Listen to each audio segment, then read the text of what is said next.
The sound of gunfire cracked through the morning air, echoing off the concrete walls of the naval training range. It was routine to the men who lived by it. Short bursts of precision fire, the weight of discipline and repetition pressed into every bullet. For them, it was training. For her, it was background noise. Sophia Reynolds stood quietly by the edge of the range, broom in hand, a canvas apron tied neatly around her waist. To anyone passing by, she was just part of the scenery, the woman who swept up the spent brass and patched holes in paper targets. Nothing more. Every morning, long before the sun stretched itself over the horizon, Sophia was already there. At 5 o'clock sharp, she unlocked the storage sheds, replaced damaged boards, and reset the mechanical pulleys that dragged targets back and forth. She kept her head down, spoke little, and worked with a quiet efficiency that made her almost invisible to the elite men who trained there. They didn't see the way her eyes followed every movement, the way she studied the stances of the shooters, or the way her fingers sometimes lingered on the rifles she restocked. To them, she was background, like the bullet-ridden sandbags or the cracked pavement. But Sophia wasn't ordinary. Her grandfather, Robert Reynolds, had been a sniper in the jungles of Vietnam, whispered about even decades later. His name didn't appear in official records, but among old soldiers his reputation carried weight. They called him the Ghost, a man who could wait for days in silence before firing one perfect shot. He returned home scarred, his shooting arm torn by shrapnel, but he never let go of his knowledge. Instead, he passed it to Sophia. While other children spent weekends with friends, Sophia lay belly down in the tall grass of her grandfather's ranch in Montana, staring through scopes at tin cans set hundreds of yards away. Robert taught her not just how to pull a trigger, but how to read the world, the curve of the wind over hills, the shimmer of heat on a summer horizon, the subtle shift of an animal before it bolts. "Your weapon is not the rifle," he would whisper as they lay in the field. "Your weapon is patience. Your weapon is the part of you no one sees coming." By the time she was 15, Sophia could outshoot men twice her age. At competitions, entered under false names to avoid drawing attention, she humiliated seasoned hunters and marksmen. Yet, when she tried to enter the Army after college, her perfect test scores and record-breaking accuracy weren't enough. The recruiters looked at her slight frame, her quiet manner, and saw only what they expected to see. "You do better in intelligence," one officer had said kindly. "Support roles suit women better," another had remarked. Her innovations in ballistics were stolen, her proposals credited to male colleagues who wore the uniform she had dreamed of. Every door she knocked on closed before her. And so she found herself here, at the Coronado Range, pushing a cart of targets and carrying boxes of ammunition for men who didn't know she could outshoot most of them blindfolded. She told herself it was better than nothing, better to live on the fringes of the world she craved than to be locked out completely. One of those men was Commander John Patterson. At 38, he was everything Sophia wasn't, decorated, respected, and granted every chance to shine. 16 years of service in some of the world's most dangerous regions had built him into a leader others followed without question. He wasn't cruel, and he wasn't dismissive on purpose. But to him, Sophia was simply the cleaning girl. Efficient, reliable, nothing more. It was the same blindness that defined the system he served, a system that saw competence in only one shape. But Sophia had learned patience. She knew the world wouldn't notice her until the moment it had no choice. That moment came on an ordinary morning. The SEAL team was deep into an urban warfare drill, practicing close-quarters combat, while Sophia quietly worked the far end of the 800-meter range. She was hammering new boards into place when the first explosion hit. A thunderous roar tore through the sky, the ground buckling beneath her boots as smoke and debris erupted from the base's main building. Shouts pierced the chaos, radios crackled, and within seconds gunfire filled the air. Different this time, sharper, deadlier. This wasn't training.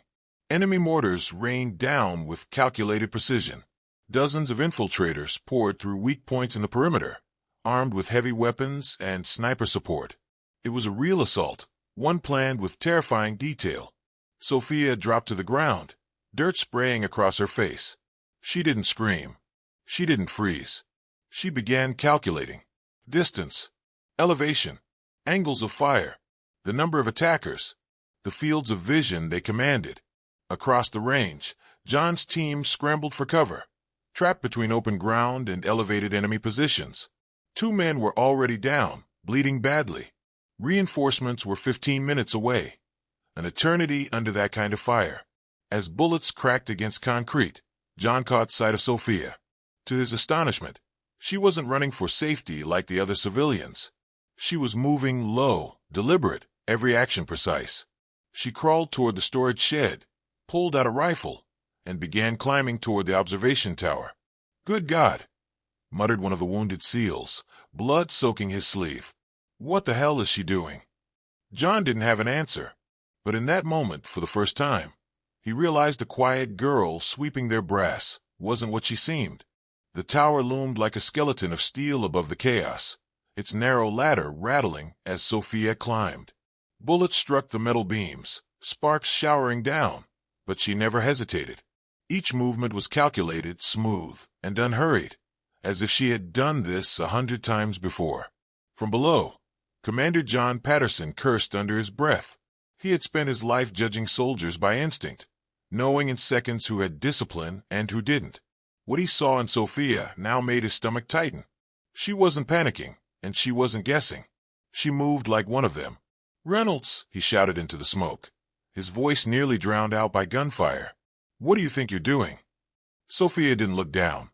She slung the Mark 11 rifle across her back and continued upward, her eyes steady, her breathing even. "I can take the snipers," she yelled back, her voice hard as stone. "But I need your frequency and a spotting scope."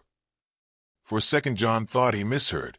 The words sounded like they came from one of his operators, not from the woman who patched bullet boards and carried mops.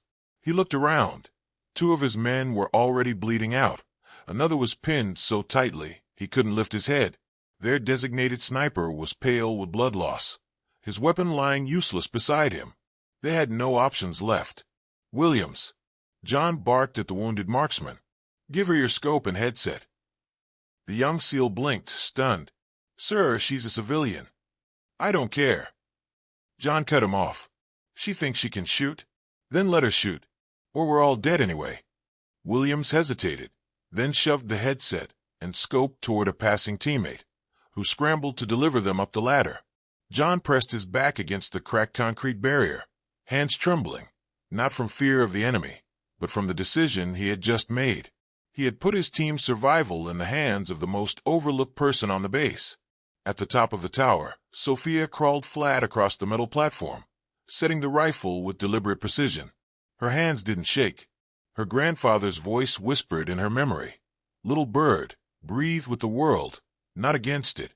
She pressed her cheek to the stock, adjusted the scope, and let her vision narrow into a tunnel of clarity. The chaos of the battlefield faded, replaced by numbers, distances, and wind calculations that unfolded like instinct. "Overwatch to ground." Her calm voice filled John's headset seconds later. "I have visual on hostile sniper at 2 o'clock, 600 meters. Adjusting for drift. Stand by." John almost dropped the radio. She spoke like she'd been trained for this her whole life. He raised his binoculars, scanning the ridge, where the hidden enemy sniper had been cutting them to pieces. 30 seconds later, Sophia's rifle thundered once. Through his lenses, John saw the enemy sniper collapse instantly, rifle clattering down the slope. The man hadn't even had time to react. One of John's youngest operators whispered, "Holy hell, she actually did it." But Sophia wasn't finished. She was already shifting her aim, her movement smooth and deliberate, almost mechanical. Another flash caught her eye on the far hillside. Another sniper, 700 meters out, perfectly concealed to all but her. "Second target locked," she murmured into the mic, engaging. A sharp exhale, the squeeze of a trigger, and the second sniper was gone. 2 shots, 2 kills, less than a minute apart. John stared up at the tower, his mind reeling. This wasn't luck, and it wasn't desperation. This was skill, refined, trained, lethal skill. The kind his men spent years trying to master. And it was coming from a woman who had swept their brass for 2 years, without ever once asking for recognition. Enemy fire began to falter. Without their hidden snipers directing the assault, the infiltrators lost their precision. Sophia kept working, her breathing steady, her shots unhurried. A machine gunner went down next, then a spotter directing mortar fire. Each shot landed exactly where it needed to, collapsing the enemy's coordination one piece at a time. On the ground, John's men found their courage returning. The pressure eased as Sophia stripped away the enemy's strength. For the first time since the attack began, the SEALs could lift their rifles without being instantly pinned. They regrouped, reinforced each other's positions, and returned fire with renewed ferocity. Overwatch to ground, Sophia said again, voice calm. 6 confirmed kills. Hostiles retreating northeast. John lowered his binoculars, unable to believe what he had witnessed. In less than 20 minutes, the woman they had all ignored had turned the tide of a professional assault that should have wiped them out. When Sophia climbed down from the tower, rifle still warm in her hands, the battlefield had gone eerily quiet. Smoke drifted across the range, mingling with the smell of gunpowder and blood. The SEALs were waiting for her, not with disdain, not with dismissal, but with wide-eyed silence. John stepped forward. For a long moment he didn't speak. His throat was tight, his pride shaken in ways he didn't understand. Finally he managed. "Reynolds, what in God's name was that?" Sophia handed him the rifle, her face expressionless. "That was me doing what needed to be done." He looked at her differently now. Not as a cleaning girl, not as a civilian, but as something entirely other. "Where did you learn to shoot like that?" Sophia's eyes softened just slightly. "My grandfather, Robert Reynolds. He taught me everything long before the Army even thought about it." John felt the ground shift under him, not from orders this time, but from realization. For 2 years, the most dangerous person on his range hadn't been one of his men. It had been the woman no one bothered to notice. And now they would never forget her. Long after the last echoes of gunfire faded, the smell of smoke clung to the air. Reinforcements finally arrived, their vehicles roaring across the battered training grounds. But by then the battle was already over. The enemy lay scattered, their precision shattered by shots no one had expected. For Sophia, the adrenaline was beginning to drain. She cleaned the rifle with the same quiet care she once used on dusty range boards, every movement deliberate, her face calm as if she hadn't just carried an entire team through fire. But inside, memories stirred, memories of where it all began, long before Coronado. She had been a child when her grandfather, Robert Reynolds, first put a rifle in her hands. He lived on a lonely ranch in Montana, surrounded by fields that rolled into mountains. The world there was quiet, stripped down, leaving space for patience. Robert believed the land itself was a teacher, and Sophia became its most attentive student. He was a scarred man, his right arm marked by shrapnel from a mission no one in uniform ever spoke about. But his mind was sharp, and his eyes missed nothing. He never spoke of medals or official recognition.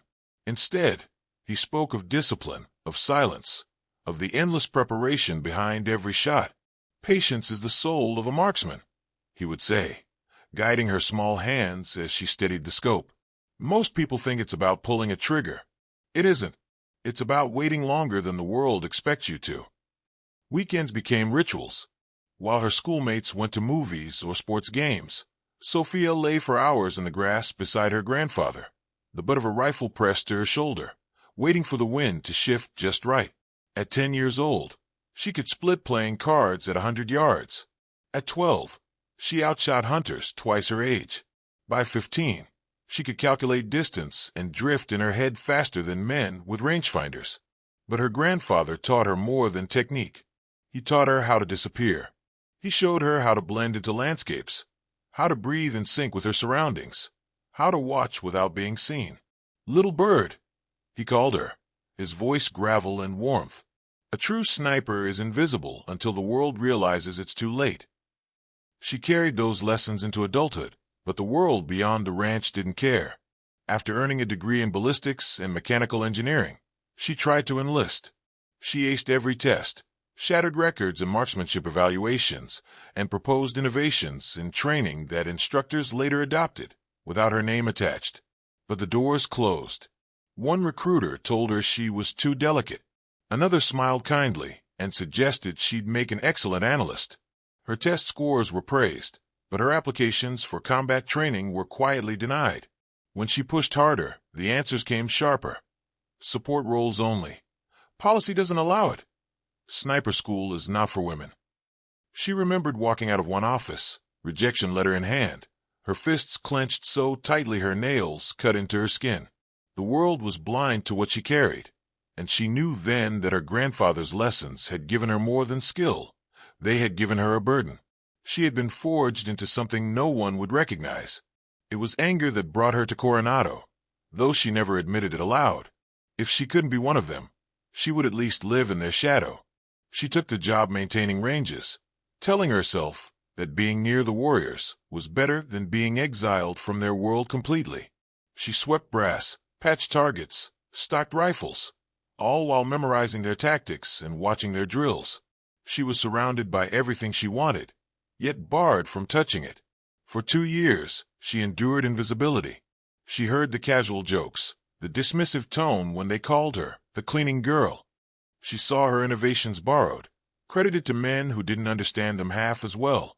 Each day, she swallowed her frustration, reminding herself of her grandfather's words. Wait longer than the world expects you to. And now the waiting was over.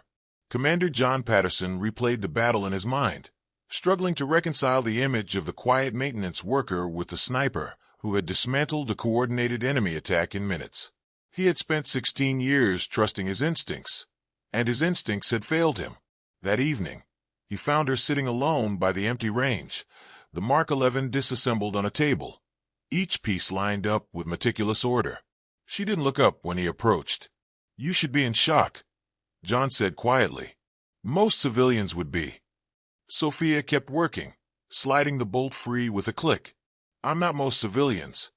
He studied her face, searching for nerves, fear, hesitation. There was none, only calm. The same calm she'd carried up the ladder under fire. "Where did you learn to do that?" he asked again, softer this time. "My grandfather," she said simply. "He gave me the kind of training you don't find in manuals. I've been doing this my whole life." John exhaled, his chest heavy. He thought of the years she had spent on his range, invisible, ignored, while he prided himself on noticing every detail. He had seen her hundreds of times and never once looked close enough. "You could have told me," he muttered. She finally looked at him, her eyes sharp but tired. "When would you have listened? To you. I was just a girl who cleaned targets. None of you cared to ask what else I could do." The word struck deeper than the battle had. John realized the truth. He and his men had been blind, not by malice, but by assumption. They had been so certain of what skill looked like. They had missed the person standing right in front of them. That night, as the base settled into uneasy silence, John carried a thought he couldn't shake. Maybe the deadliest warrior he'd ever seen wasn't forged in the system he served. Maybe she had been waiting all along unseen, until the moment the world had no choice but to notice. The day after the attack, Coronado felt different. The base still smelled of burned concrete and cordite, but the silence carried a weight that training exercises never left behind. Men moved with sharper discipline, voices hushed, as though something sacred had been disrupted. Word spread quickly. Everyone knew what had happened. The enemy had struck, the seals had been pinned, and a woman who had been invisible for 2 years had saved them with 6 precise shots. Her name rippled through the barracks in whispers, half in awe, half in disbelief. Sophia hated the attention. She walked the range that morning as she always did, broom in hand, apron tied neatly. But this time eyes followed her. Where once there had been indifference, now there was hesitation. Men who nodded awkwardly, others who avoided her gaze entirely, ashamed that they had never noticed her before. Commander John Patterson spent most of the morning locked in debriefings. Reports were filed, enemy tactics analyzed, and casualty counts tallied. But when it came to describing what had turned the tide, he paused. Military language didn't know how to capture it. The official forms asked for unit actions, assets deployed, and command decisions. How could he explain that the difference had been a woman armed with nothing but a lifetime of overlooked skill? The brass wanted answers. How had a civilian performed with precision that rivaled their top snipers? How had the system failed to identify her? Questions rolled down the chain of command, and Patterson found himself defending Sophia's performance. Not because it needed defense, but because men in offices wanted to believe there had been some mistake. That evening, John found her again at the empty range, sitting cross-legged on the ground, cleaning the same rifle she had borrowed during the battle. The sun bled red across the horizon, throwing long shadows across the targets riddled with bullet holes. "You don't like the whispers," John said, lowering himself onto a nearby crate. Sophia shrugged, not looking up. "I didn't do it for whispers." "No," John admitted. "You did it because you could." Silence stretched between them, filled only by the soft click of metal against cloth as she wiped the rifle clean. "They're talking about you," he added after a moment. "Some of them don't know what to make of it. The higher-ups want explanations. They don't like surprises." Sophia's mouth twisted into something that wasn't quite a smile. "I've been a surprise my whole life." John studied her carefully. "You understand what this means, don't you? What you did yesterday. It's bigger than this base. They'll want to see how far it goes. They'll test you, challenge you, maybe even try to break you just to prove you're not real." She finally set the rifle down, meeting his gaze with eyes steady as stone.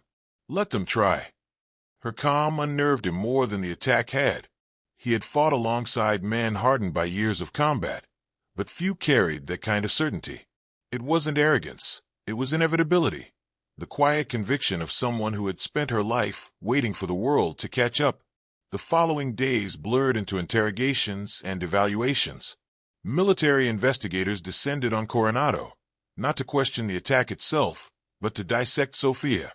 She sat through hours of interviews, answering with measured patience as officers tried to unravel who she was and how she had acquired skills that weren't supposed to exist outside their programs. They examined her college records, her competition history, her family background. When they discovered Robert Reynolds, the legendary marksman whispered about in Vietnam, everything made sense, though it unsettled them further. A bloodline of precision, a legacy carried in secret, now thrust into the light. Some treated her like an anomaly, others like a threat. A few, quietly, like an opportunity. One evening, after yet another round of evaluations, Sophia walked the quiet corridors of the base, exhaustion tugging at her shoulders. She passed men she had once been invisible to, men who now stood aside respectfully, uncertain how to address her. For 2 years, she had been the ghost of a range, unseen. Now she was something else entirely, and she wasn't sure she liked it. Later, John found her on the bleachers overlooking the darkened field. He carried 2 coffees, handing one to her without a word. They sat in silence for a long time, steam curling into the cool night. "Do you regret it?" he asked finally. "Regret saving lives?" She shook her head. "Never." "Regret being seen?" "Maybe." John took a slow sip, considering her words. "You know, in our line of work, we talk a lot about readiness. Being prepared for the moment when it comes. But most of us train for years knowing exactly where we'll stand. You've been training your whole life without knowing if you'd ever get the chance." Sophia's eyes drifted across the dark range. "I always knew the chance would come. My grandfather said the world doesn't ignore skill forever. Sooner or later, something forces it into the open. And now it has." She looked at him, her voice quiet but firm. "Yes, and now they can't put me back in the shadows." John understood then that the attack had done more than reveal her. It had shifted something in the foundation of the system itself. She was proof that their rigid expectations had failed. Proof that talent didn't always wear a uniform or carry a title. The days ahead would not be easy. There would be resistance, jealousy, even hostility. But as John watched Sophia sip her coffee, calm despite everything, he realized she wasn't afraid. She had waited too long for fear to matter now. The ghost's legacy had stepped out of the shadows, and nothing would be the same again. Weeks passed, and the ripples of that morning at Coronado spread far beyond the base. What began as whispers among operators became official briefings at higher commands. Reports circulated through corridors where decisions were made, each line describing the impossible precision of a woman who wasn't supposed to exist within their ranks. Sophia Reynolds, once the cleaning girl, had become the subject of classified case studies. Videos from range cameras were replayed in slow motion, her shots dissected frame by men who had spent years believing they understood the limits of human skill. The conclusions were always the same. She had outperformed their best. The institution didn't know what to do with her. Some saw her as an asset to be claimed, others as a challenge to their traditions. Invitations began arriving, first evaluations, then formal offers. One morning, John Patterson handed her a sealed envelope from command. Inside, printed in clean military script, was an extraordinary proposal. A direct commission as an officer, bypassing the walls that had once kept her out. Sophia read it in silence. For so long she had lived on the edges of their world, watching, enduring, waiting. And now the very machine that had rejected her was pulling her in. John studied her face. "It's what you deserve," he said quietly. She closed the folder. "It's not about what I deserve. It's about whether I can change anything from the inside." That night she returned to her quarters and laid the letter beside her grandfather's old rifle, the one scarred from years of use on the Montana hills. She thought of his gravelly voice, his words about patience and invisibility. He had never wanted glory for himself, and she wondered what he would say now, when the world that had once ignored her suddenly wanted to own her. The answer came with clarity. Her skills were not meant to sit hidden in shadows forever. If the system opened a door, even reluctantly, she would walk through, not for recognition, but for the countless others who might otherwise remain unseen. 6 months later, Sophia returned to Coronado, not with a broom and apron, but in uniform. The transformation was startling to those who remembered her from before. Where once she had been overlooked, now she walked with the authority of a commissioned officer, her eyes steady, her presence undeniable. Her assignment was unlike any other: to lead advanced marksmanship training, to pass on the knowledge she carried. Male and female recruits alike sat before her, skeptical at first, then quickly silenced by her demonstrations. She would lie prone on the range, calculate impossible shots in her head, and land them with precision that left even hardened instructors shaking theirs. "Excellence," she told her students, "doesn't come from the title on your uniform. It comes from preparation you do when no one is watching, from the patience to wait for a moment the world may never give you, until it does." Among the rows of trainees sat young women who had once doubted their place, and young men who had never considered that greatness could look different than what they had been taught. Sophia changed them all, not with speeches, but with proof. Commander Patterson remained her ally. Where others still questioned her, he stood firm. He reminded his peers of that day, when a team of elite warriors would have been overrun if not for the woman they dismissed as support staff. His respect for her grew into something deeper, a recognition that his own understanding of leadership had been incomplete until she had shown him otherwise. But Sophia never let the recognition define her. In quiet moments, she still returned to the empty range at dawn, when the world was silent and the air smelled of powder and steel. She cleaned targets, adjusted pulleys, and sometimes, when no one was watching, she lay flat and took practice shots across the quiet field. It grounded her, reminding her of who she had been before the world noticed. Her story spread quietly through the ranks, often retold as a warning. Officers used it to remind themselves of the danger and assumptions, that talent often hides where no one bothers to look. Recruits whispered her name with awe, half in disbelief, half in inspiration.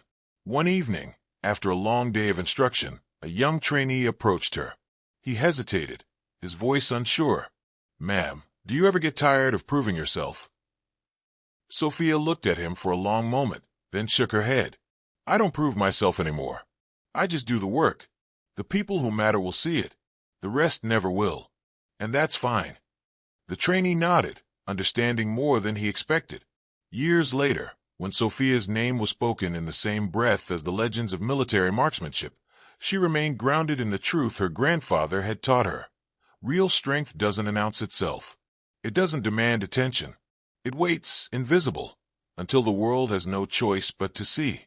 For the SEALs who once treated her like furniture, the lesson stayed burned into memory. They had learned that sometimes the most elite warrior isn't the one carrying the loudest weapon, but the one quietly sweeping the brass, watching, waiting unseen.